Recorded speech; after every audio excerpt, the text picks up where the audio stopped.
Hello, everyone, and welcome to today's webinar with Sam Basu. My name is Daniel, and I'm with Pluralsight, and it's my pleasure to kind of help moderate things today, get things started.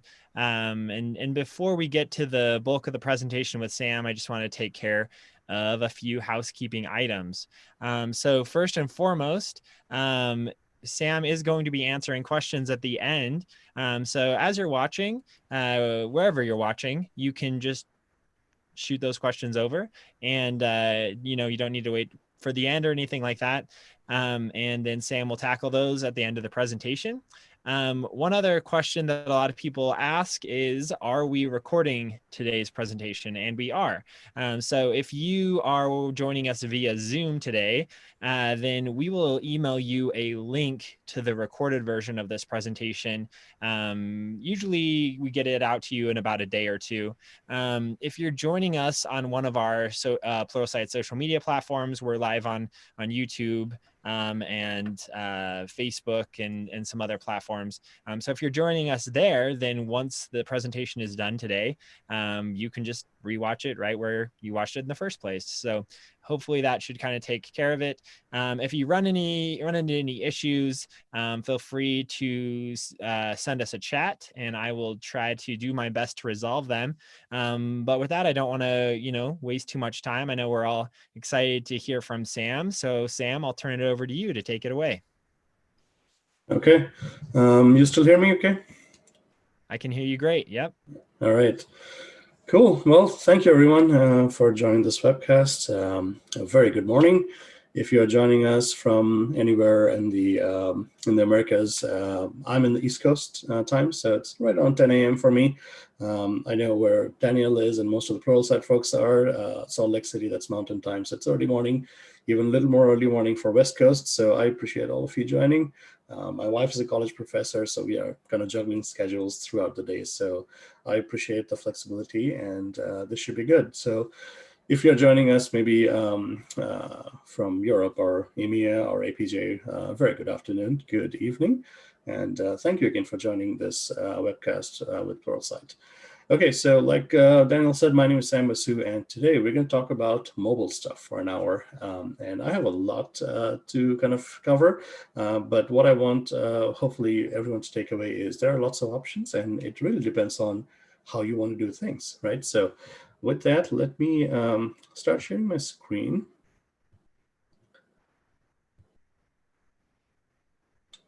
All right, and you folks should be seeing my desktop, but Daniel, everybody else, let me know if you cannot. It's coming through great. Okay, awesome. All right, so let's talk about the state of mobile dev. This is an interesting time to talk about this topic because there are just like so many options out there. So let's dive in. My name is Sam Basu. I am a developer advocate for Progress Software, and you may know us for the things we make. That's Telerik and Kenda UI, and all types of developer tooling to make developers more successful. I'm out of Pennsylvania, and that's my social handle for like Twitter, Skype, GitHub, you name it. So you know how to get hold of me even after this. So once again, this is with Pluralsight, and I'm very thankful to Daniel and everybody else for having me on. So let's dive in. Again, since we are all living through a particularly difficult year, I always begin with a map because we are all remote mostly. So I'm in a place called Erie, Pennsylvania, right up by the lake, by the Five Lakes. And it's nice for the most part of the year. Winters get a little rough with lake effect snow, but I've been working from home for the last like 10 years. It feels different though this year with like kids at home. So hopefully all of you are staying happy, staying safe as much as you can, and taking care of your family. Let's be kind to each other and to ourselves. Okay, so with that out, let's talk about building for mobile. Notice how I don't say mobile apps because it doesn't always need to be. If you are not targeting mobile form factors, you are missing out on a big chunk of your audience. I mean, it's 2020, so you absolutely do want to build for mobile. The thing you get sometimes stuck up with is, how do I do it? What are some of my choices? What are some pros and cons based on how you want to go?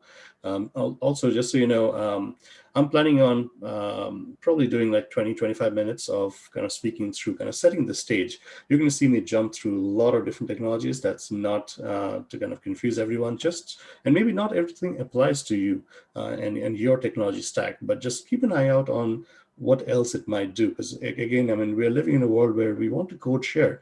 It's not just like one app that you're building, right? So I'm going to jump through a variety of different things for .NET, for JavaScript, and then you get to choose what works for you. So hopefully in about 25 minutes, I will be done with kind of setting the stage, and I want to show you some demos of kind of really cutting edge stuff, some code sharing, and where your code can go. Right. So when you think about building for mobile, it's like you want to make a cake, but there's no fixed recipe. I mean, you have all the ingredients, but no one's telling you like this recipe is the best one for you. So you kind of are in a limbo sometimes. And developers, we love choice until we have too much choice, and then we are crippled a little bit. So this is my one slide for kind of talking over broadly. Here are the ways in which you can reach mobile form factors, right? And I'm sure there are more things on the edges that I'm missing out, but these to me are the 5 broad ways in which you can build for mobile today. So first thing is, if you are, if you have the time and the resources, and if you want to build a truly native app for iOS, Android, and Windows, and by Windows, I don't mean Windows Phone. That's been dead like many times over. I mean like all other Windows devices. You could absolutely make native apps, right? And this is using Xcode and Swift or Android Studio and Java or other things, but it's expensive. It's difficult for one person to know it all. It's difficult for enterprises to maintain 3 different code bases towards a single app. So again, I'm not saying don't do native. It absolutely does demand native for some scenarios, but most of us are looking to build like cross-platform solutions. So let's dive into some of the things, some of the options here. First is if you want to do web stuff, right? You have a lot of options. The lowest hanging fruit sometimes is the mobile web. So if you have a website today, there is no reason why it cannot be a good citizen on a mobile form factor. I'm talking about mobile web here. You can make things touch friendly. There are lots of frameworks that help you out. Almost everything is open source. There is all of the SPA frameworks, Angular, Vue, React. There's Bootstrap. We make something called Kendo UI. There's Blazor. So there's a lot of options. And you could actually make a PWA, which is a progressive web app. We'll talk a little bit more about it. So your mobile website excuse me, could actually be a very good citizen on a mobile form factor. You could have the user pin your app to the home screen. You could send push notifications. You could have service workers. So that's a very good story. If you wanted to, this, however, is using the web as a distribution medium. If you wanted your apps to be in the stores, then we kind of started out back in the 2010s with this whole hybrid concept, which was called PhoneGap. And then Adobe came over, made it Cordova.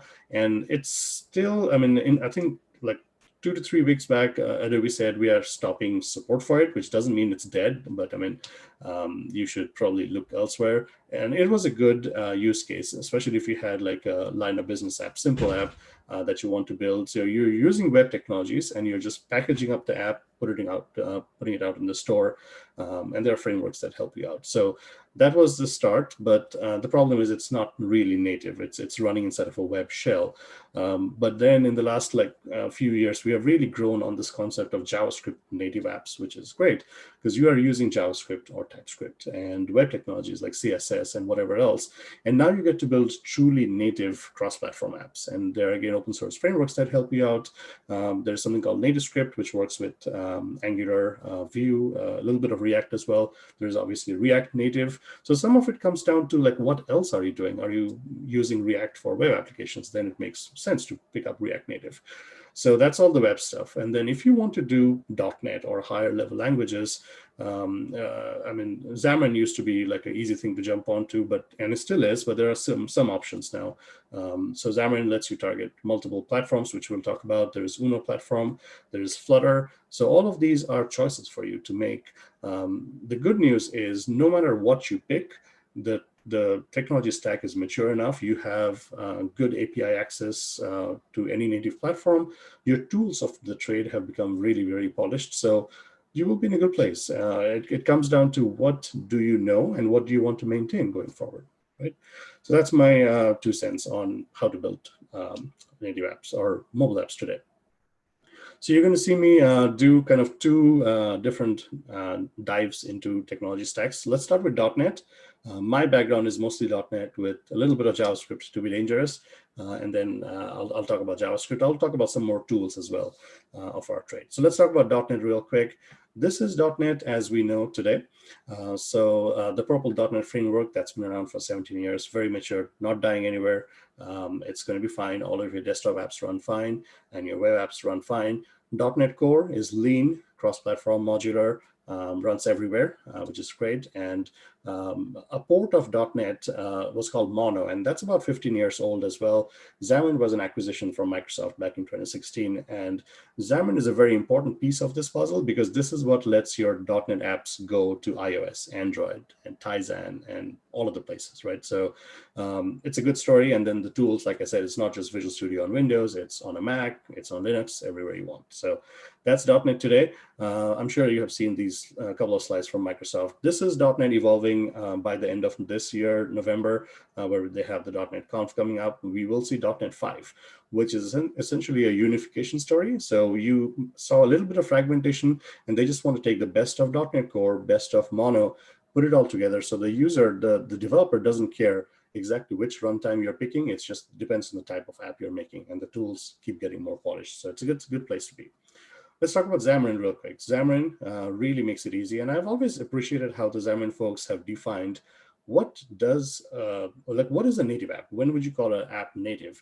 It should have native UI, it should have native API access, and it should have native performance. If you can check those 3 boxes anyhow you want, then you can call your app almost native. So Xamarin absolutely makes it super easy for .NET devs to take your apps to iOS, Android, and other platforms. So truly native cross-platform apps. This is where Xamarin kind of started. So we started writing our C#, the shared business logic in C#, and then we wrote heads for different platforms that we're targeting. This was called Xamarin iOS and Xamarin Android.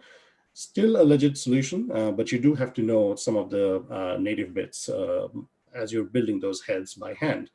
Then about 5-6 years back now, we had Xamarin Forms come out, and this thing has evolved very quickly. And I like this thing because it just makes it so easy. As a .NET developer, I don't need to learn a lot about iOS or Android. I just get to write abstracted layer that shares my UI code, and at runtime, it renders native UI on each platform. So this is a really good story.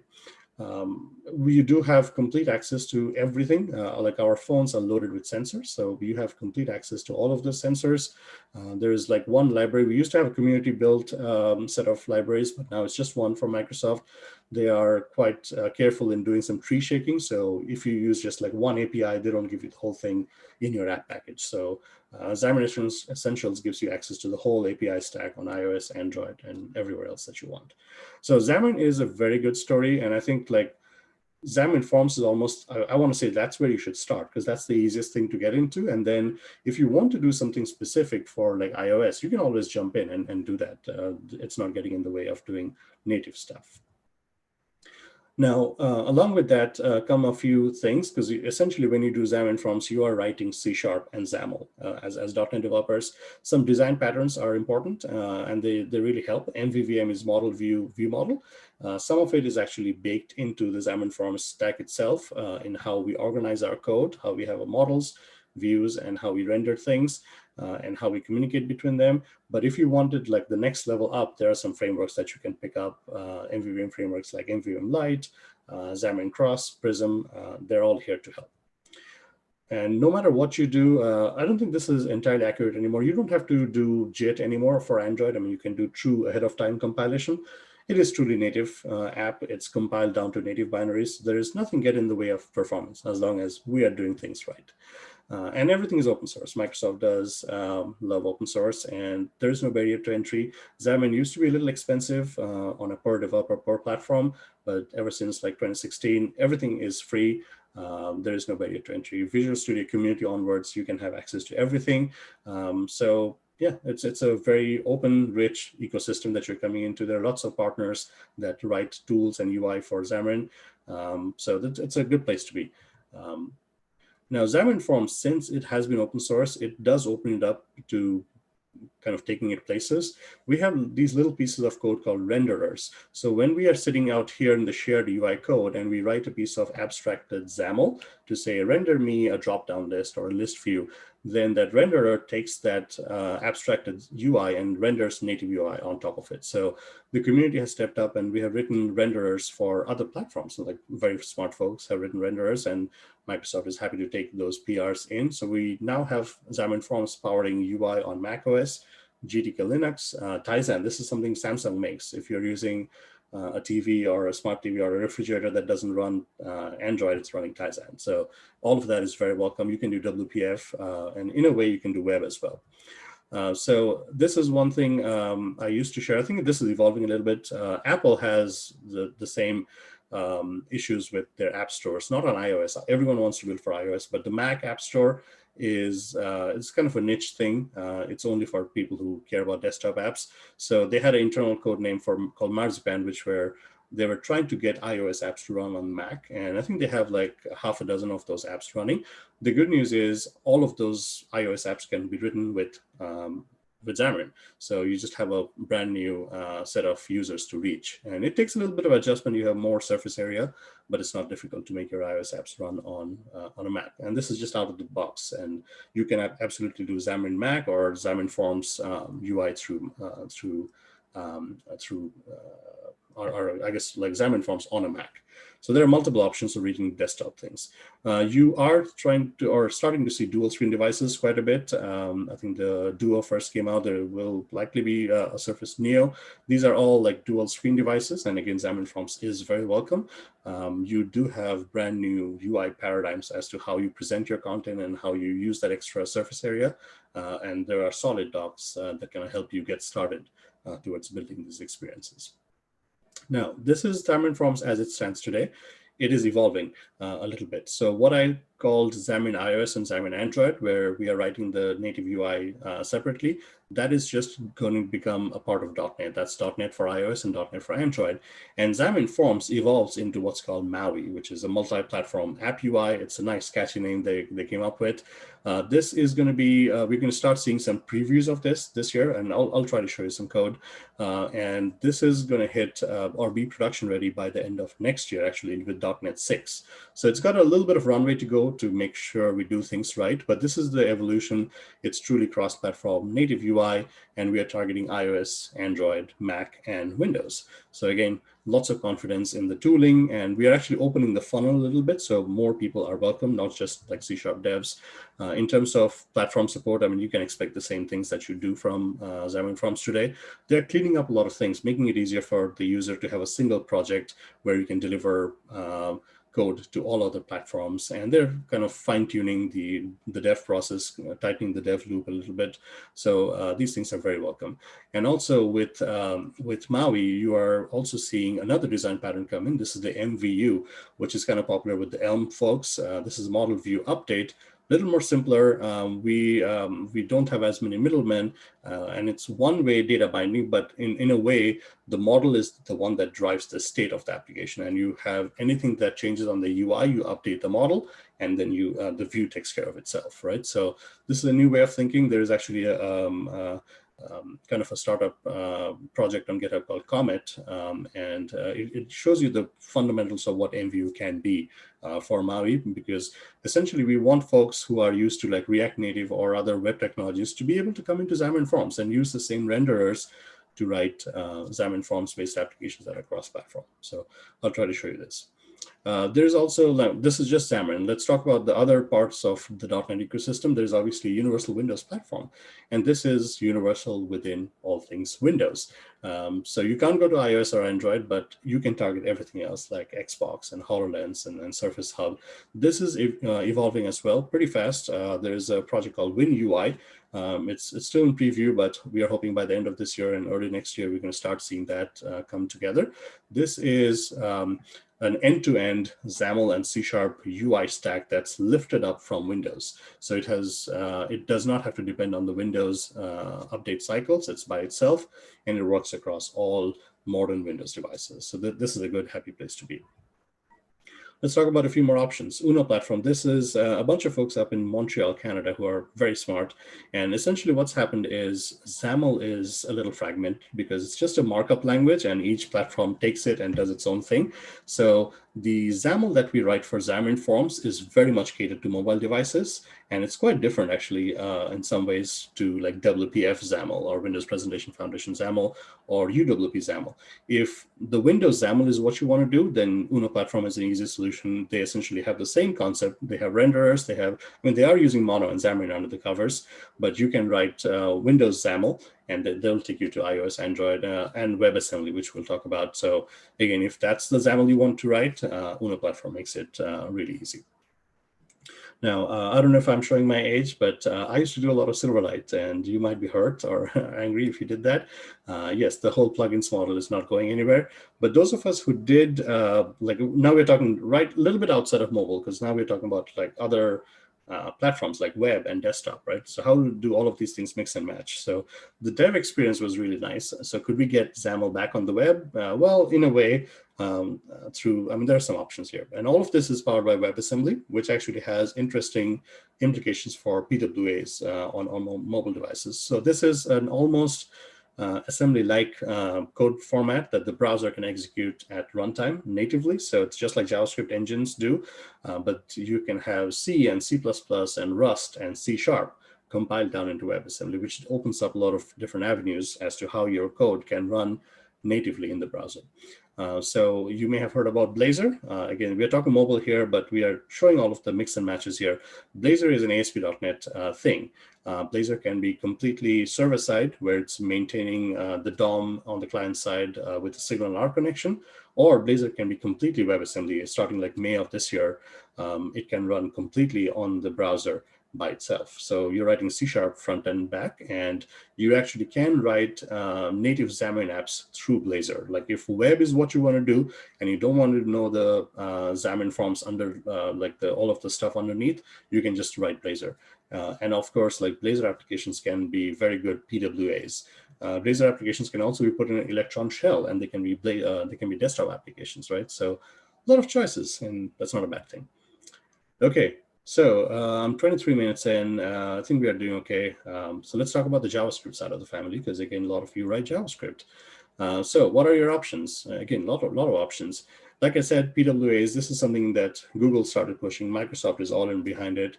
Apple is kind of grudgingly okay with it. So we are talking about really good, polished, reliable, fast mobile websites that are good citizens on your device.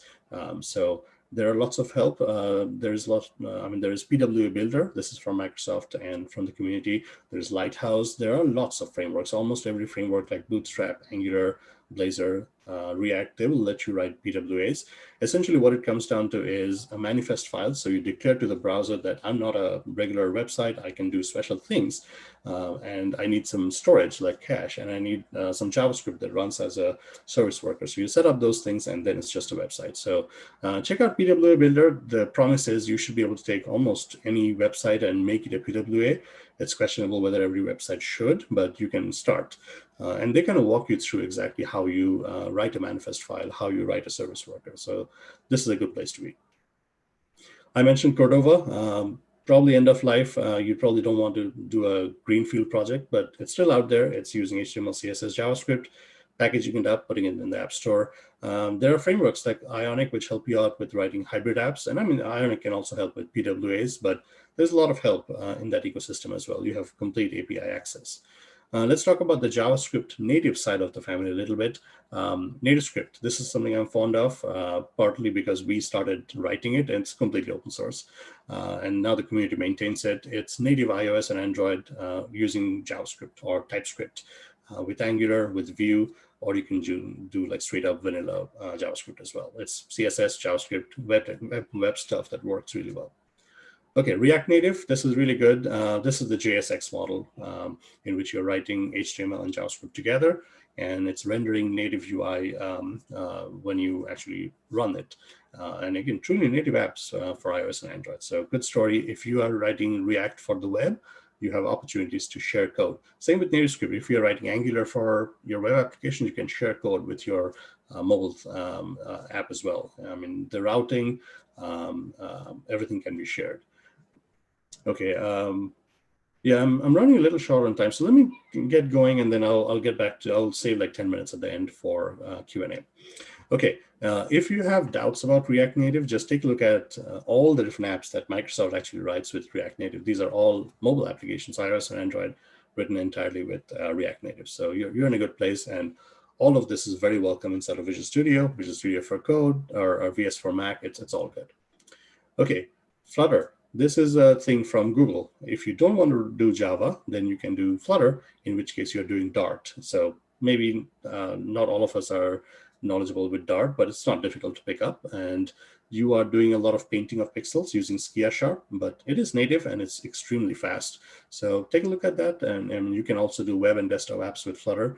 I have not played a lot with this, but I know a lot of folks have, and they're fond of it. So just a lot of options across the table.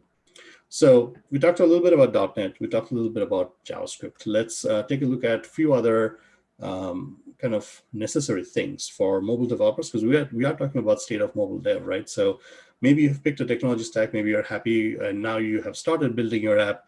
How do you run your app, and how do you test your app? How do you deploy your app? Mobile is not an easy thing to do. It is a whole life cycle, and you cannot just like ship and forget, right? So it needs a lot of like love and care. So let's talk about your deployment options. First thing is, if you are on a Mac and if you're writing iOS apps, you're good. Essentially, it's an Apple restriction that your iOS app packages need to be built with Xcode that is licensed to the same developer who has the Apple Store account, and no one can get you around that. So if you have Xcode, you know how to build it. If you have Xamarin on top of it, it naturally knows how to go to Xcode, do the build, and come back. You see all of the simulators with iOS. Even if you're on Windows, you just need a Mac somewhere. Could be on the network, could be on the cloud. As long as Visual Studio can talk to that Mac and go get the build, you're good. And you don't absolutely have to have a Mac. There are services that will do the cloud build for you and come back. And you're paying for the provisioning that Mac OS. So all of that is very good. Then if you are on Windows, though, there is a Windows iOS simulator, right? So Macs don't have touchscreens, Windows do. And if you're writing an iOS device, you can pull this up. It's essentially streaming what the iOS simulator does show you on a Mac, except you're not having to turn around and look at the Mac. This is just a Windows shell, so you can actually pinch and zoom. You can actually use the app just the way your other users will use the app, right? So this is a good thing. Android SDKs, there's just no easy story. There's just a lot of different choices for Android simulators. I use Genymotion quite a bit. The Android SDK used to be super slow, but they really have improved quite a bit. And it just takes up space on your hard drive. It's just all virtual hard drives. But they do actually have the Android SDK completely running on Hyper-V if you're on Windows. So now you can do your Docker or your mixed reality development alongside with your mobile stuff. So things are quite fast. Now, the thing that we all talk about is developer productivity, right? You are trying to write an app, and just with web or just with desktop, with mobile stuff, you want to make some code changes, and you want to see that right away on the simulators or on your devices. So how do you tighten up that dev loop? Well, it's not as easy for .NET as it is for JavaScript, but Xamarin engineering teams have put in a lot of love behind this in the last couple of years. So now you have Xamarin Hot Reload and you have Hot Restart. So same exact idea as you can expect. You edit some XAML markup and you see the changes right away in your app, in your simulators. Also works if you are connected on a device. And Xamarin Hot Restart is when you actually have the app running on the device, and then it straight away compiles and only takes the parts of your app that needed to become recompiled if you're changing like C# code, and it's a quick, fast loop. If you are looking at the web side of the story, and all of them do the exact same thing, right? So React Native, Flutter, NativeScript, they all do the same thing using different technologies. I can speak about NativeScript, which is essentially using Webpack. This is our tool for kind of tree shaking stuff in JavaScript. So with Webpack, everything is a component. And if you're doing Angular or React or Vue, everything is a component. So we can look at your code and see exactly what you're changing and only push out that component using Webpack. So this is pretty nice. It's hot reload, essentially live sync. Let's talk about cloud. because mobile apps do not live in a silo. I mean, you could just ship everything in a single app, but you're not giving the user the flexibility of switching devices and platforms throughout the day, right? So we want that continuity of experiences. You don't have to use the cloud. Your data could live under your desk, but there are some things that the cloud just brings to the table that are difficult to do. And most cloud providers have dedicated mobile backends, right, that can help you out. If you are delivering apps to other parts of the world, you don't want network lag. You want to use like a content delivery node. If you are authenticating the user into your app, you really should be using like a authentication provider, a social provider if you can. Storage and push notifications that are scaled to millions of users. All of those things are really difficult to do by hand. So the cloud helps. And I'm a big fan of Microsoft Azure. Obviously, it's huge infrastructure for all the things that it does. You can do serverless with mobile. You can do mobile backends. So it's all there for you to use. The things that I actually like, that I use quite a bit, is a little bit of AI. And AI, like mobile, is a hard business. I mean, it takes a user just 1 minute of a bad experience and your app is uninstalled, right? So you want to entice the user in, and anything you can throw in your app that makes it a personalized experience helps. So I like using a little bit of AI without actually knowing the math behind it or the ML behind it. And those are all services in Azure. So you can do speech, vision, conversational UI. It's all welcome. Now, Azure is not the only thing. Obviously, AWS has exactly the same similar offerings. And it's very developer friendly. You can do all of those things that I mentioned: CDNs, services, Lambdas for serverless functions. It's all there, right? So it depends on what you want to do. A few other BaaS solutions. There is this thing called Kinvey, which again works cross-platform. It actually runs on top of Azure and AWS if you want it to. So lots of choices in terms of BaaS. Let's talk about DevOps, because like I said, mobile is hard. So it's how you develop and how you test and how you push it out and how are you monitoring things. There are a few solutions, but to me, like this is kind of the one place that solves it all. It's Visual Studio App Center. It's not just for Xamarin or Windows devices. It's for every type of device, React Native, Mac, you name it. And this gives you the CI/CD pipelines that you're looking for with GitHub Actions if you want, and it can distribute to an enterprise-wide audience where you're not wanting to go to the store, and then you have monitoring on how your app is doing once you push it out. So a few screenshots. These are actually older ones. They used to call it like Xamarin Test Cloud and Analytics. They're all part of Visual Studio App Center now. So you, like, especially for Android, there's just no way you can deploy your app to every Android device. There's just too many. So you can hand it off to the cloud, and they will deploy your Android app to every device and send you screenshots of how things are looking. And of course, in analytics, you want to know how people are using your app, how much time they're spending on each screen or button. So this is all important information to know, and there are cloud services that help you. Okay, and I'm talking way too fast, just trying to get through all of this stuff. I'm sure we can get you all the slide deck if anyone's interested, but I'm trying to save some time so I can show you some demos and I can answer some questions. Let's talk about network as well. Again, as mobile developers, you don't ever want to be in doubt as to what's going on under the covers, right? There's a lot of help. There's DevTools, but that's really for web. I'm fond of Fiddler, partly because we make it, and it's all free. So Fiddler used to be just a Windows-based thing, but now if you look at Fiddler, we kind of redid the whole thing to be generic Fiddler everywhere. So now it runs on Mac and Windows and Linux, right? So it's the same Fiddler that you love and cherish, and it's just works everywhere. Has almost the same feature parity as the Windows version. So this really is the way forward. And it lets you see like what your iOS simulator or Android simulator is doing when you make a network call. So you should always know. And more than that, it's just like faking the authentication, kind of recording a reply from a server and then playing it back to the mobile device. So you can work offline if you needed to. You can do all of that stuff. There's Postman. Postman is great from Google. Lets you really test the APIs. And again, those authentication pieces, that's very useful to kind of mock and then get done with your code before you actually integrate that with the service. So Postman is great. I use this thing called Reflector. Again, I mean, there are lots of choices here. I'm just giving you some of the things that I use. I like Reflector because it lets you wirelessly show your mobile device on a bigger screen. Like if you're doing presentations like this, or if you're talking to your clients and you're showing off a proof of concept, it's nice to be able to just pull out your phone and wirelessly show your screen. Again, like I said, there are other apps that do it. This is just one that I use.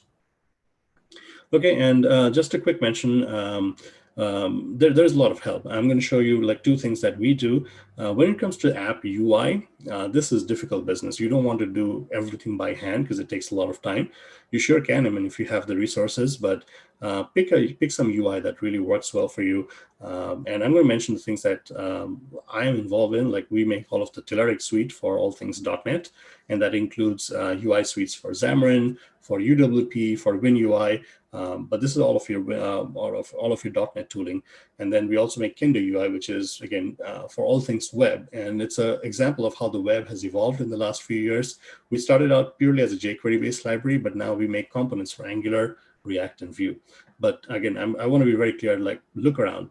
This is just us.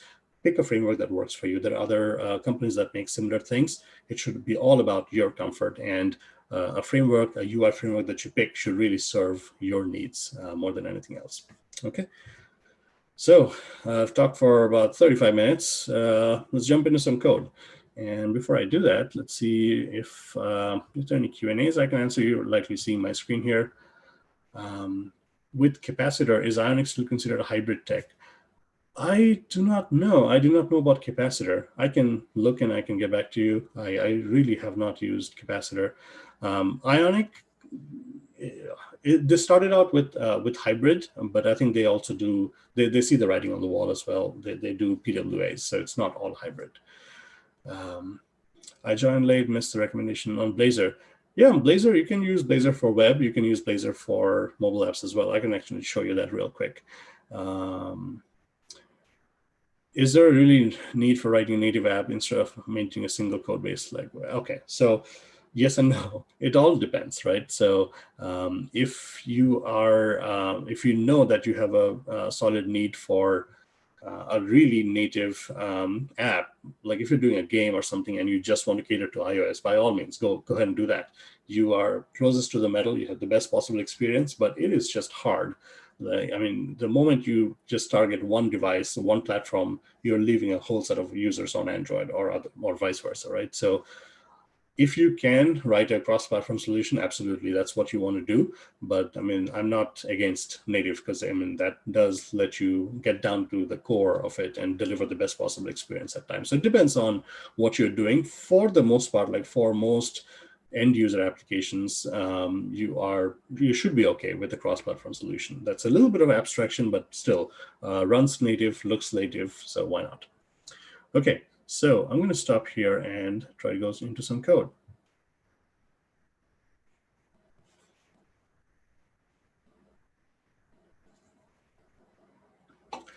Okay, actually, let me get out of PowerPoint real quick. Okay, there you go. So what can I show you? Let me start with Xamarin Forms. So I'm on Mac today, and you can see Visual Studio for Mac. You'll have the exact same experience with Visual Studio on Windows. I want to show you in the next like 15 minutes just a whole bunch of things that are interesting for mobile developers. It's about code sharing between web and mobile and desktop. Oh yeah, okay, that's fine. I can just remove that. There you go. Okay, so what I'm trying to show you here is this is a super simple Xamarin Forms application. You have the standard shared project, and that's shared between all platforms, and this is a .NET Standard library, and then you have iOS, Android, and other things. So and this is a super simple app. What it does, it just like, this is a hello world for mobile apps. It goes to a RESTful endpoint, which is like a JSON feed here. It brings back a bunch of posts, which are actually in Latin, which makes it fun. Then my app XAML, as the app starts out, it's nothing spectacular. It's just a starting page. And this is my collection of posts that are coming back from the cloud service. I do have a manager that creates a observable collection of the posts that actually goes out to the RESTful endpoint, makes the call, and then deserializes that JSON coming back into as an object collection, and then we bind it to the UI. I can also do some filtering on it. And this is the XAML. This is the XAML which just takes, this is kind of Xamarin Forms, classic Xamarin Forms. We have a content page as our placeholder. Inside of it, we have a list view, and that's showing the list of all the posts. There's a little bit of like data templating that shows you like show a picture and show the label or whatever. And then when the code behind of it is simply when we are painting the page, we are going to go and get the posts, and then we are going to bind the item source property of the list view to that post collection, right? So let me run this real quick, and you can see how this looks like. And again, since I'm on a Mac, it just knows that it needs to pull up Xcode and pull up my iOS simulator, which you see coming up here. This is iOS or iPhone 11. It takes a second to boot for the first time, but then it's faster. Okay, so now you see like this is just we made a web call. This is just a list view. It's got nothing else to it. It's just a bunch of Latin posts that are coming back from the RESTful input. I can search, I can filter things, but this is kind of hello world. Like you see some XAML, you see some C# that's going off to the cloud, bringing some data back, and then we are binding it to show a UI. Now take a look at this. Without any code changes, I can just switch up my startup project here, and I can hit run. And just from the name of it, you know what I'm trying to show you here. So I can take the exact same code base, and now I have a native Mac application. This is a desktop application. It's responsive, so I can stretch and zoom around. So this is Mac, and it does exactly look like the, or I mean, it's kind of, you can cater it to like AppKit versus UIKit. This is just taking Xamarin Forms, and this is a native Mac desktop application. So what we did was in that Mac project, if I can hide this Zoom window here, then I can go to the other file here. So this is an app delegate file. It's got nothing Mac specific. All we are saying is new up this window inside of a Mac application. And this line of code, forms.init, this is what we use to initialize Xamarin Forms. So we are saying do that, and then let Xamarin Forms paint the UI. So that's how we have a Mac window, but inside of it is all Xamarin Forms, right? So I'm just showing you code sharing. So you can write a Xamarin Forms application for mobile, but then it can also work on desktop, right? So that's a good story to be. All right, 10:43 for me. Let's close this, and I want to show you more things here. No, I didn't want to close Mac or Visual Studio entirely. What can I show you? Let's show you one new thing here. Okay. Now, I'm going to run this app, but take a look at this UI here. This one here is using what's called Comet, the MVU pattern that I showed you. This is not XAML. This is completely inviting all of the other web folks into the Xamarin Forms stack. This is what you're going to be able to do once .NET MAUI hits. So similar idea, but here is my state. This is my model. Right, so it doesn't have the model view and the model view model. This is just model and then the view. And so the state is just a count, and I have a text property that's bound to that count, and I have a button. When you hit that button, we increment the count. Just simple hello world stuff. And this works on iOS, Android as well. But if I run this thing, you will see that it fires up. It's taking a second just to do the build, push it out. Right. So now if I increment, the value count goes up, right? So what I'm trying to show you here is just like super simple. Like XAML can sometimes be a little verbose, so you don't have to do it. Like for those of us who are used to C# and XAML, this feels very natural. But if this is the pattern that you're used to from the web, you can do that with Xamarin Forms. It's using the same renderers that Xamarin Forms is using, like adaptive renderers that now work for both sides. All right, what else can I show you? Hey, Sam. Yes. Hey, Sam, real quick, we just had a question come in that I thought was relevant right now. David asked, would this same project work on Windows, or do you need a separate Xamarin project? No. That's a very good question, David. Thank you. The good thing is between Visual Studio on Mac and Windows, it's the exact same solution file, exact same CS project. And I can actually show you. I can be on a Mac, you can be on a Windows, and we can both work on the same exact project.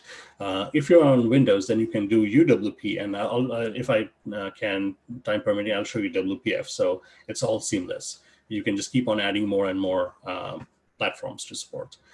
Okay, so this one here is different. Again, I'm trying to show you all the flexibility of like Xamarin and web-based technologies that are now welcome.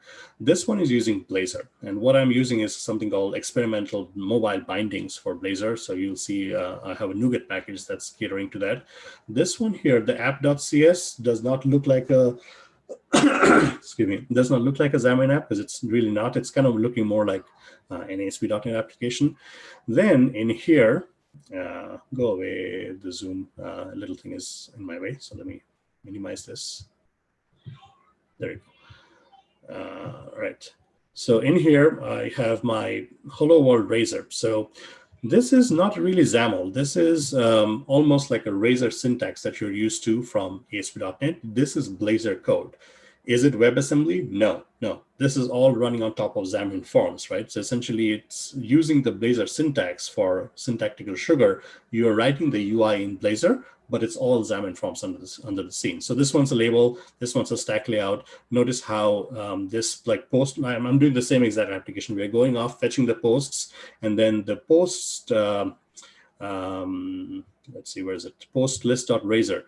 This page just knows how to do a label, and it has code right in here. So this is Blazor, and I'm passing that parameter down to that component. So now this little thing becomes a component, and we can loop over that component just like we do in Angular or React. We loop over that, and we render that component as many times as we need. And this is all in Blazor.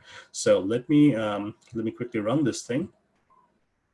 So I'm trying to show you like different ways with C# that you can write mobile apps. And again, the options just keep on getting better. Did my simulator die? Oh, it's right back in there. Sorry. Okay, there you go. So this one's, I mean, it looks about the same, but this one's rendered completely differently, right? This is done with Blazor, right? So you have the hello world and then this whole list view.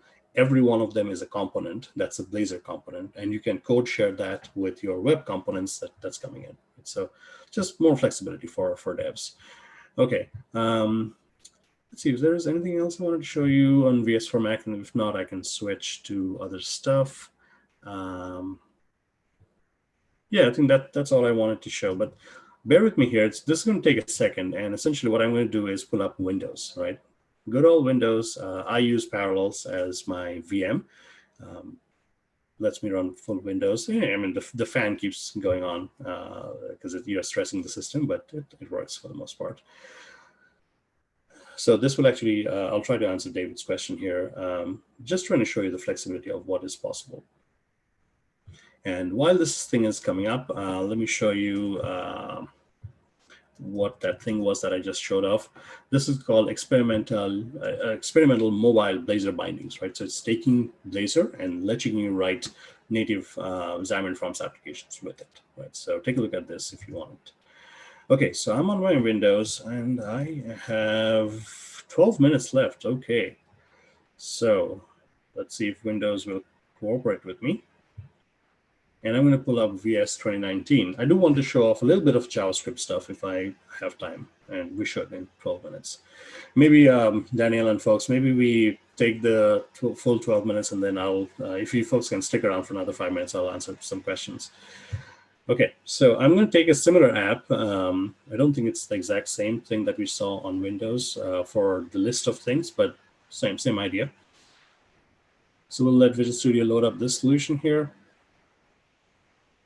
Now, what I'm showing you is not mobile, but again, the reality is unless you're working at a startup or unless you're doing things as an indie, you're building apps on like nights and weekends, the reality is you are doing other things, right? So take a look at what other things you are doing. Like, is it desktop? Is it mobile? How can I do other stuff and mix and match?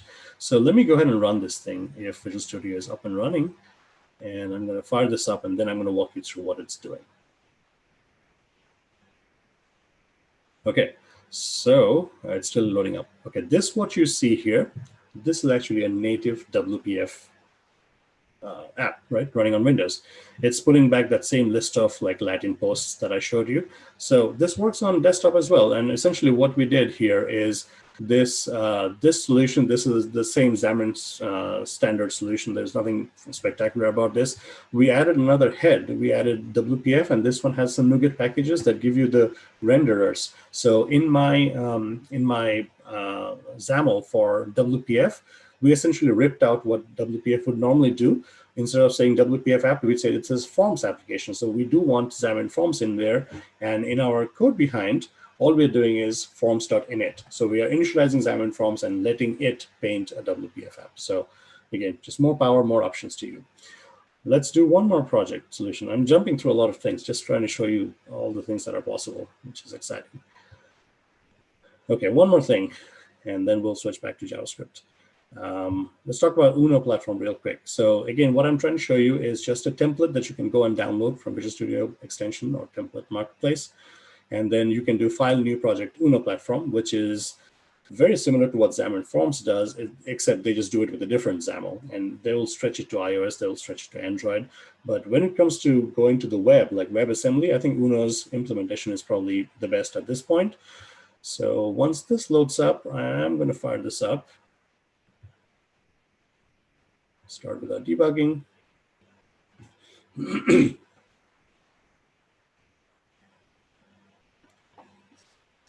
Yeah, hopefully if it's early morning for you, you have your cup of coffee to wake up. Mine is Coke Zero most times when I'm rushing to get to my work. I see some Q&A. I'll answer them in just a second. So you see that hello world come up, nothing spectacular. And you're like, geez, you're just showing us a piece of text. But the way it's showing up on your browser, this is Edge, right? This is the spectacular part. This is all done with XAML, and it's not Silverlight. It's not running any sort of plugin. So out here, what you have here is a shared project. This is shared between iOS, Mac, Android. And in that shared project, you have pure XAML. That's just good for Windows XAML, runs on Windows, UWP, runs on WPF. It's the exact same idea. And here's the text block that makes your hello world show up on XAML. So I just wanted to show you that the WebAssembly support is really good with Uno platform. Let me close this, and I'm going to show you like two more things before our time is done here. Let me close this so the VM is not out there sitting and chewing through my resources. Here's what I'm showing you. If you go to Uno platform, you end up here, and then somewhere in there, they have what's called the WebAssembly Playground, which is real nice. Right here, right? So this is XAML live in the browser. So click on that link, and you're going to see just like Silverlight type XAML that runs natively in the browser. You can edit some of that, and you can actually see your XAML work in the browser. So if you're doing Uno platform for mobile devices, now you can take the same code back to desktop and back to mobile. So that's a good place to be. Okay. We talked about a whole bunch of .NET. Let's take a quick look at JavaScript. And all of the stories are very similar. The one that I want to show you a little bit is NativeScript. This is if you want to write JavaScript or you want to write TypeScript. Maybe you're already invested in web technologies. That's what you're doing. Then this is a very natural fit. Like, don't let anybody tell you that you have to use .NET or anything else. I mean, you are absolutely welcome to use all types of web technologies which make native apps. So this is NativeScript. Like I said, it's got a rich ecosystem, and React Native is the same way. Flutter is the same way. The tooling is all CLI based. So you can do command line. You can work on Windows and Mac seamlessly. It doesn't matter. So let me show you this real quick, how to work with this. So if I do play, what we are taking you to is a playground, right? And this is all open source. Everything that I'm showing you is open source. So you have this little playground in here. You have an application. This like home application turns out to be just a component that's made up of XML, which is kind of an abstracted UI.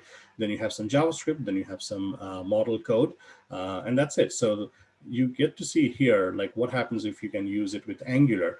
Then it becomes an Angular code base, right? So if I do NativeScript with Angular, now you have Angular module.ts. So TypeScript components, CSS, and other things, right? So you essentially start with whichever one you want to play around with. You can see with Svelte or with React Native, it works the same way. I almost always like just playing JavaScript if you're just like tinkering around. So this is super simple, and it's using UI that's kind of similar to what XAML is. And here's what I can do. Here, bear with me for a second. So I can, I mean, you obviously don't want to write your entire app in a browser, but this is a good starting point. And then you can, when you download, it just downloads the whole solution file for you. These are some of the components that you can just drag and drop onto your UI, and it just works. So I have my phone here, and let me use Reflector that I just showed you and see if I can show you my device. Okay, so I'm going to do Apple AirPlay, and it's giving me a code 6856. I have 5 minutes left, so we should be good. Maybe. There you go. So now you're looking at my phone. Okay, so I am going to make this thing a little small and put the phone next to me, next to the browser. Come on, phone. There you go. So take a look at this. I can go in here and start up a preview app. And then what I have here is it's running the one that was from before. I can do a QR code and essentially, hang on, let me kill this. You can see that I play games with my son. Okay, preview, and maybe it's the playground app. Yeah, so I have to scan a QR code and I'm going to point to my screen and you see the app running, right? So take a look at the app here, and if I just change a piece of code here, play with NativeScript, let's say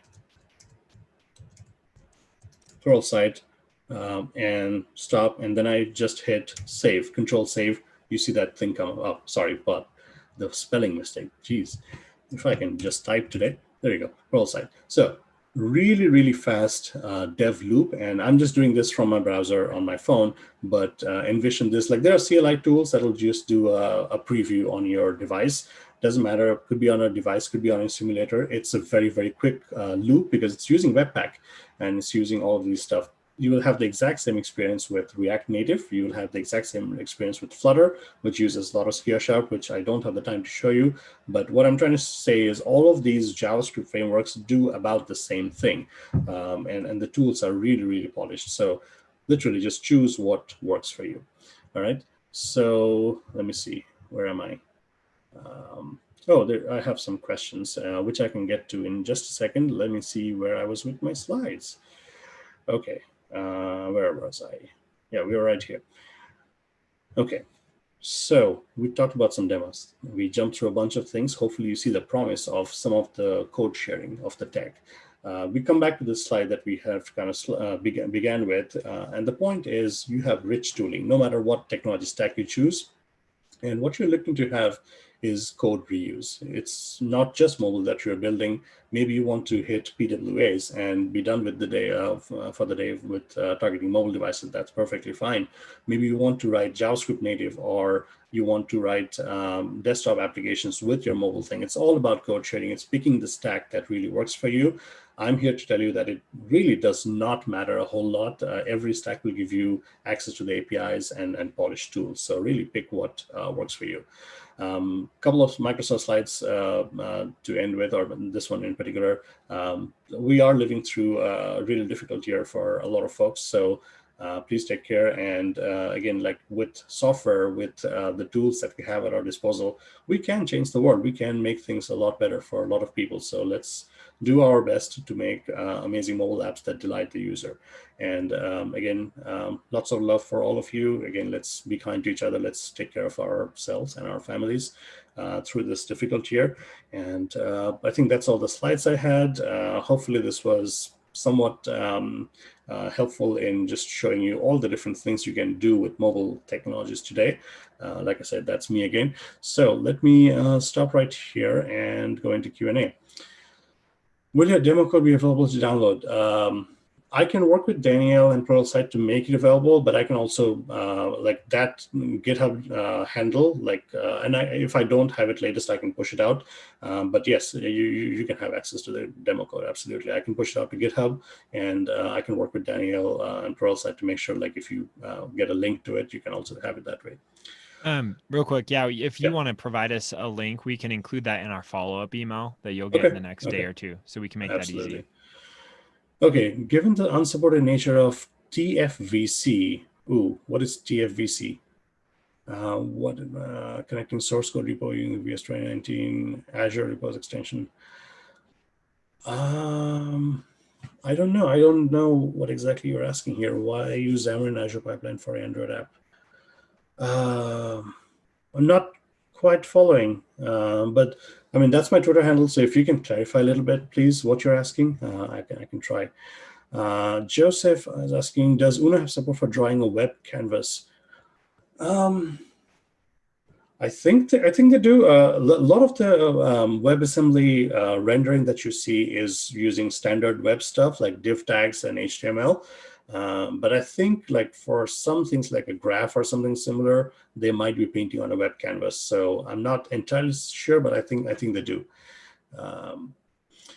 David is asking, are there any good resources for comparing JS native to cross-compiled native? I wish I had a single link to share, David.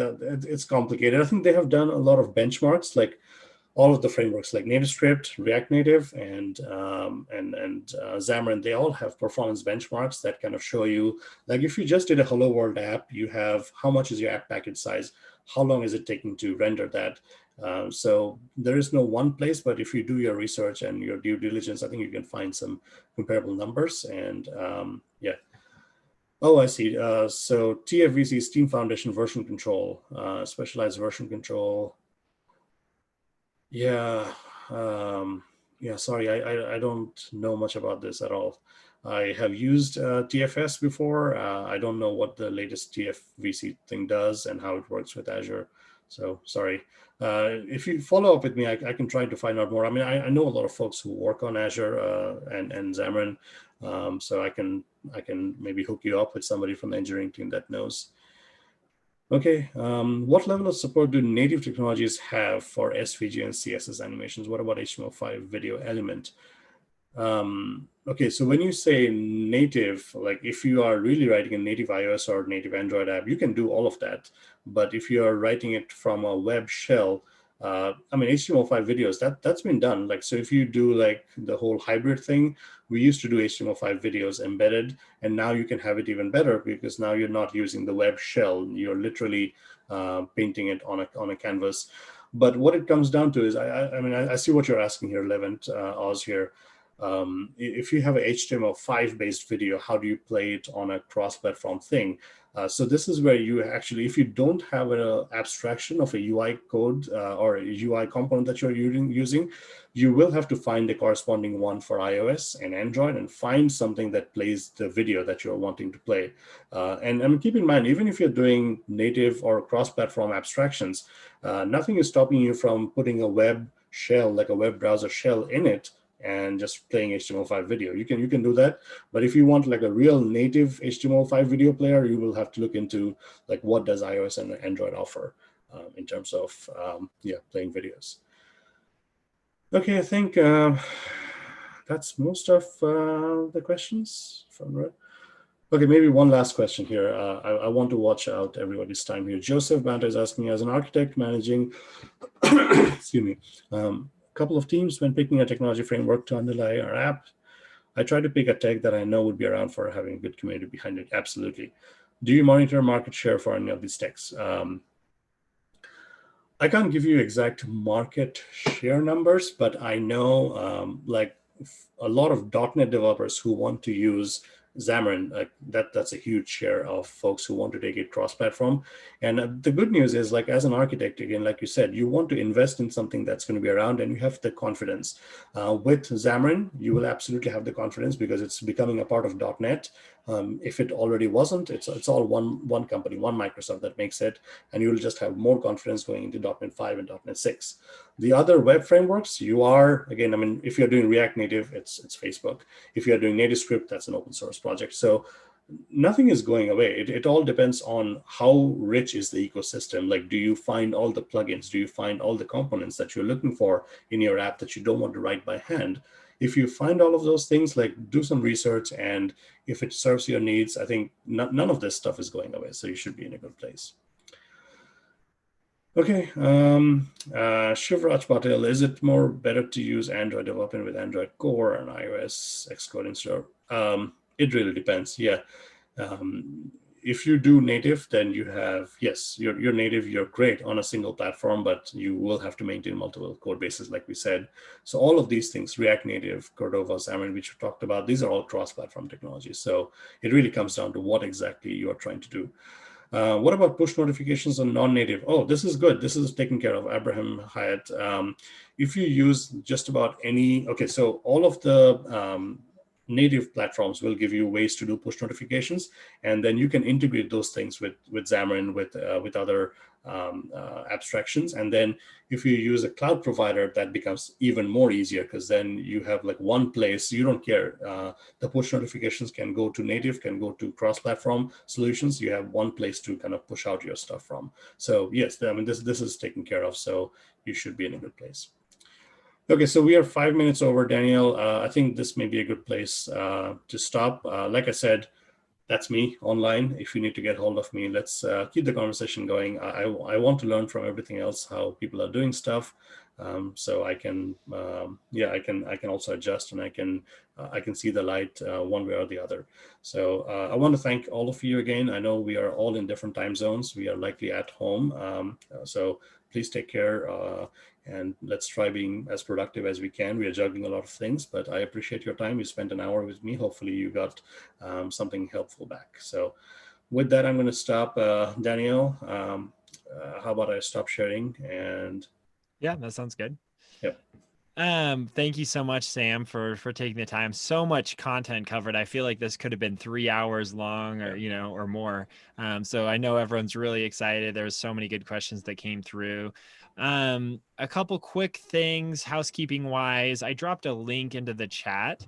If you're interested in getting an email reminder for an upcoming Pluralsight webinar, we have a lot of these. We've been doing them every week or every other week on a wide variety of topics, mostly in software development, but not always. Anyway, you can go to the URL pluralsight.watch. And if you go there, there's a box that you can sign up for email reminders. And hopefully we'll do another one with Sam here in the next, sometime in the future. And additionally, we kind of mentioned this before, but we did record today's presentation. And so if you're joining us via Zoom, we'll email you a link to the recording alongside the slide deck and a link with the code that we mentioned before. We'll include all those as resources in the email. If you're joining us on another platform, we're recording this and you can just rewatch the recording immediately because it will stay on the platform. And if you're joining us on another platform and you want a copy of the slide notes or a link to the code, if you could email social-media@pluralsight.com, we'll get you those resources. I've seen a couple of messages come through for that. And with that, Sam, once again, I wanted to thank you and give you the opportunity to maybe share one final takeaway with everyone here. Yeah, and I mean, my parting thoughts is it really depends on what you're trying to do. It's good to have so much choice. So please, please, please do something that you are comfortable with, your dev teams are comfortable with. You'll have a code base that you'll likely have to maintain. So do the research up front. There is no right or wrong decision. It really depends on what you're trying to do. So pick something that makes you happy. Awesome. I love that. All right, everyone. Thanks again and have a great rest of your day. All right. Thanks.